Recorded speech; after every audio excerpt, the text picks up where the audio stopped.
నేను స్త్రీ శక్తి ఇచ్చాను. ఈ రోజు మీ అందరికీ హామీ ఇస్తున్నా, దసరా రోజున ఆటో డ్రైవర్లందరికీ వాహన మిత్ర కింద 15,000 రూపాయలు ఆర్థిక సహాయం చేస్తామని అనౌన్స్ చేస్తున్నాను. హ్యాపీనా? సంతోషమా అని అడుగుతున్నా.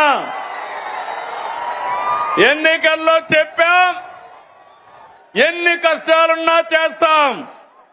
వాహన మిత్ర కింద సంవత్సరానికి ఆటో డ్రైవర్లకి 15,000 ఇస్తామని మీ అందరికీ హామీ ఇస్తున్నా.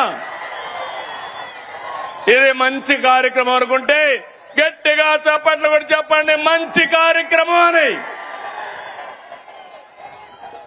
ఇది ప్రభుత్వానికి పేదవాళ్లపై నుండే ప్రేమని మరొక్కసారి మీ అందరికీ తెలియజేస్తున్నా.